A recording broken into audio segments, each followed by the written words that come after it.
अगर मैं आपसे पूछूं तो सबसे पॉपुलर एनिमे कौन सा है, तो आप ड्रैगन बॉल और बिग थ्री बोलोगे। ड्रैगन बॉल और बिग थ्री से बहुत सारे एनिमे इंस्पायर्ड होके बने हैं। जो मैं अभी की बिग थ्री की बात करूँ, जो कहीं ना कहीं इनसे इंस्पायर्ड होके बने हैं। जुजुत्सु काइसेन है और ब्लीच से इंस्पायर्ड होके बना है। जो ब्लैक क्लोवर है नारुतो से इंस्पायर्ड होके बना है। और माय हीरो अकेडमी इन तीनों से इंस्पायर्ड होके बना है। मैं आज ऐसे एनिमे की बात करने वाला जो कंप्लीट हो जाता तो आप बिग थ्री में आसानी से आ जाता। मैं यहाँ बात कर रहा हूँ हंटर एक्स हंटर की। नारुतो और हंटर एक्स हंटर में बहुत ज्यादा सिमिलरिटी है। मैं 10 ऐसी बात बताऊंगा हंटर एक्स हंटर और नारुतो में जो बिल्कुल सिमिलर है। तुम भी सोच में पड़ जाओ कि दोनों राइटर भाई तो नहीं। नंबर 10 पर बात कर लेते हैं हंटर एक्स की और चुनिंग एक्स की। दोनों एक जैसा ही है। हंटर एक्स में हंटर लाइसेंस मिलता है, जिसको मिलने के बाद हंटर बन जाते हैं। हंटर एक्स के पहले स्टेज में बहुत दूर तक दौड़ना होता है, उसकी फिजिकली ट्रेनिंग हो जाती है। जैसे नारुतो में जो चोनिन होते हैं, चोनिन बनने के लिए एक दूसरे से फाइट करते हैं, वैसे हंटर एग्जाम की फाइनल एग्जाम में जो आखिर में जो कंटेस्टेंट बच जाते हैं, फिर उनकी एक दूसरे से फाइट होती है और जो जीतता है उसको मिलता है हंटर लाइसेंस। अब बढ़ते हैं नंबर 9 पर। अब बात कर लेते हैं दोनों एनिमी के पावर लेवल की, जो कैसे काम करता है। दोनों का पावर सिस्टम एकदम सिमिलर तरीके से काम करता है। जैसे नारुतो में चक्रा सिस्टम है, वैसे हंटर एक्स हंटर में नींद का सिस्टम है। जो नैन होता है जो फिजिकली और मेंटली यूजर से कनेक्ट होता है। जैसे नारुतो में जो चक्रा आता है जो यूजर की लाइफ एनर्जी से कनेक्ट होता है, बिल्कुल वैसे ही नैन भी यूजर की लाइफ एनर्जी से कनेक्ट होता है। को नैन और चक्रा मास्टर करने के लिए बहुत ज्यादा मुश्किल ट्रेनिंग करनी पड़ती है। जैसे नारुतो में चक्रा के 5 नेचर होते हैं, fire release, wind release, lighting release, earth release और वाटर रिलीज। तुम सारे चक्र मिला के अलग अलग के इनकाई बना सकते हो। वैसे हंटर एक्स हंटर में नैन के 6 टाइप है। इसको हम थोड़ा डिटेल में समझते हैं। सबसे पहला आता है इनांसा, जो अपने शरीर को बढ़ाता है। हमारा सीरीज का मेन कैरेक्टर इसको इस्तेमाल करता है। दूसरा आता है इमिसर, जो अपने ऑरा को बाहर निकलता है और किसी भी चीज को आसानी से तोड़ देता है, जिसको लियोरू इस्तेमाल करता है। तीसरा है पेसलिस, वो अपने ऑरा से कोई भी हथियार बना सकता है, जैसे गन की बुलेट्स। जैसे हमारा चेन यूजर कुरापी का। चौथा है ट्रांसमीटर, जो कई अलग अलग चीजें कर सकता है और अपने नेचर के हिसाब से कोई पावर मिल सकती है, जैसे कि लॉर की लाइटिंग अटैक्स। पांचवा है मैनिपुलेटर, जो चीजों को कंट्रोल करता है, जैसे हिजोका। और आखिरी है पेसलिस्ट, जिसका फिक्स नेचर नहीं होता, जैसे स्पाइडर का लीडर क्रोलो लूसीफर। तो आपको समझ में आ गया होगा कि नैन कैसे इस्तेमाल करते हैं। एक बार आप नैन सीख जाओ तो नैन के बाकी सारे टाइप सीख सकते हो एकदम आसानी से। अब नंबर 8 पे दोनों एनिमे के दो जुत्सु। जैसे नारुतो में सबसे खतरनाक है शारिंगन, जिसका गेंजुत्सु बहुत पावरफुल है। वैसे हंटर एक्स हंटर में कार्ली टाइस है। दोनों का काम करने का तरीका भी एकदम सेम है, दोनों को अवेकन करने का भी तरीका एकदम सेम ही है। जैसे नारुतो में शारिंगन अवेक करने का जो तरीका है, स्ट्रॉन्ग इमोशनल ट्रोमा, फिर उसके बाद शारिंगन अवेक हो जाता है। शारिंगन की सबसे बेस्ट पावर ये है बेसिक वाली, जो दुश्मन की चालों को समझना।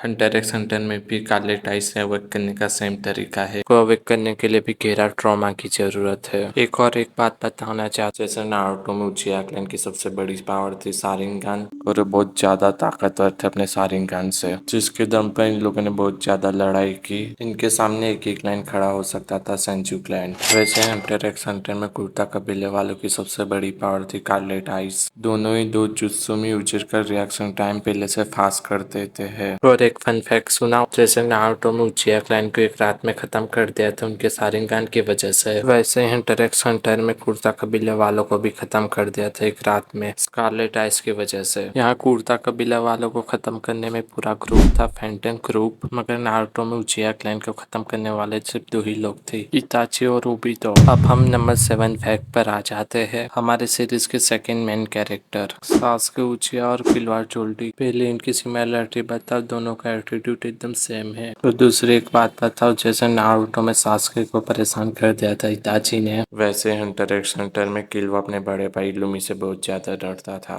जो इलुमी था ना, वो किलवा को अपनी मर्जी से कोई डिसीजन नहीं लेने देता था, मगर किलवा बाद में जाके अपनी छोटी बहन की वजह से इलुमी से डरना बंद हो गया था। किलवा और सास्के दोनों लाइटिंग टाइप अटैक करते हैं, दोनों का नेचर भी लाइटिंग है। किलवा अलावा अपने लाइटनिंग टाइप अटैक से सामने वाले अपोनेंट को जोर से करंट लगा सकता है, तो सामने वाला अपोनेंट पैरालाइज हो जाता है। दूसरी तरफ सास्के को भी बहुत सारे लाइटनिंग टाइप अटैक आते हैं और बहुत ज्यादा पावरफुल अटैक कर सकता है, तो बहुत ज्यादा Sasuke powerful lightning type user है। और हम नंबर 6 पे बात करते हैं इन दोनों एनिमे के विलन्स की। मैं यहाँ बात कर रहा हूँ ओरोचिमारू और हिचोका की। दोनों की सोच और दोनों का काम करने का तरीका बिल्कुल सेम ही है। जैसे नारुतो में ओरोचिमारू बहुत सारे बच्चे पकड़ पे उन पे रिसर्च करता था और एक्सपेरिमेंट करा करता था, दूसरी तरफ हंटर एक्स हंटर में भी हिचोका को भी बच्चों में बहुत ज्यादा इंटरेस्ट था। जैसे ओरोचिमारू सास्के के पीछे पड़ा था कुत्तों की तरह, वैसे हिचोका भी हाथों के गॉन के पीछे पड़ा है। मगर ओरोचिमारू को सास्के की बॉडी चाहिए थी,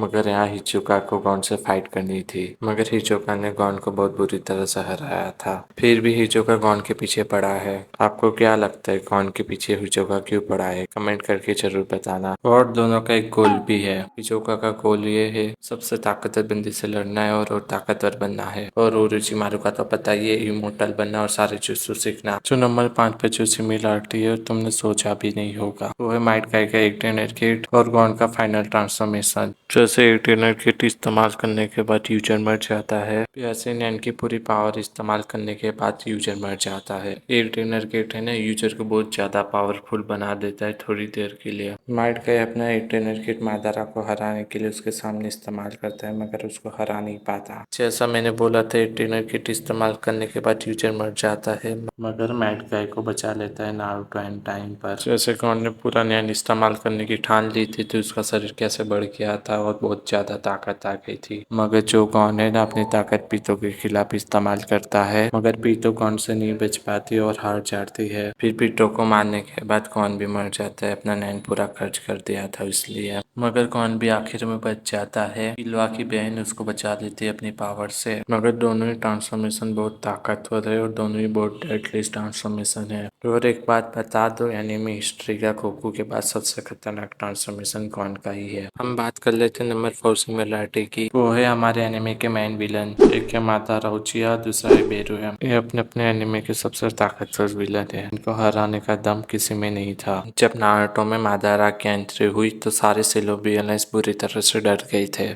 जब हंटर एक्स हंटर में बेरुयम का जन्म हुआ था तो सबको पता चल गया था कि इसे पावरफुल बीन ने जन्म लिया है। दोनों इतने ज्यादा ताकतवर थे कि राइटर को धोखा देके मरवाना पड़ा। जैसे मादारा को ब्लैक जस्सू पीछे से हमला करके मार देता है, दूसरी तरफ बेरुयम को पॉइजन देके मरवाया जाता है। मादारा और बेरुयम मरते मरते भी सारे एनिमे फैन का दिल जीत लेते हैं। अब तीसरी दोनों एनिमे की सिमिलरिटी की बात कर लेते हैं। दोनों एनिमे के विलन्स ग्रुप, जैसे नारुतो में अकात्सुकी को टक्कर देने वाला कोई ग्रुप नहीं है, वैसे हंटर एक्स हंटर में फैंटम ग्रुप है। फैंटम ग्रुप के मेंबर को स्पाइडर कहा जाता है। दोनों ही ग्रुप अपने अपने एनिमे के सबसे इविल ऑर्गेनाइजेशन है। अकात्सुकी हर चीज में आगे फैंटम ग्रुप से सिर्फ एक चीज छोड़कर, अकात्सुकी एक बंदे को छोड़ दे रहे दिखाकर। फैंटम ग्रुप एक म्यूजियम में चोरी करने जाते हैं, वहाँ के सब लोगों को मार देते, एक एक बंदे को पकड़ पकड़ के मारते हो वो। जैसे अकात्सुकी में दो बंदों का डुओ था, टेल बीस पकड़ने जाते थे, दो बंदे पकड़ के लेके आते थे।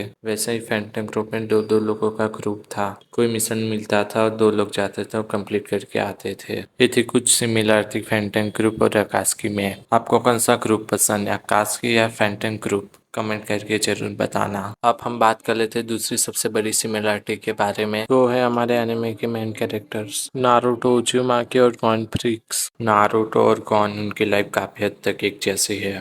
जैसे नारुतो का गोल होता है होकागे बनने का, वैसे ही गॉन का गोल होता है उसके पापा को ढूंढने का, सबसे बेहतरीन हंटर बनने का। नारुतो और गॉन इसलिए भी सिमिलर है क्योंकि दोनों ने अपने मास्टर को खो दिया था। जैसे नारुतो ने जिराया सेंसेई को खो दिया था, वैसे गॉन ने भी खो दिया था हंटर एक्स हंटर में काइड को। गॉन और नारुतो काफी हद तक एक जैसे ही है, दोनों ही काफी अच्छे मन के और काफी काइंड नेचर के हैं। दोनों ही बिना सोचे समझे किसी की भी मदद करने के लिए आगे आ जाते हैं। चलिए अब हम नंबर 1 सिमिलरिटी की बात कर लेते हैं। जैसे नारुतो में नारुतो को सिखाने वाले दो बंदे थे, जिराया सेंसेई और काकाशी सेंसेई। वैसे ही गॉन को नैन सिखाने वाले दो लोग थे, विंग्स और विस्की। जैसे नारुतो में टीम 7 थी जिसमें 4 मेंबर थे, काकाशी, नारुतो, सास्के और साकुरा, जो हमेशा टीम बन के रहते थे और कोई भी मिशन में साथ में जाते थे। वैसे हंटर एक्स हंटर में 4 लोगों की टीम थी। उनमें थे गॉन, किलवा, कुरापिका और ग्रोलियो, जो कोई भी काम चारों साथ में मिलकर करते थे। जैसे नारुतो और सास्के की जोड़ी थी,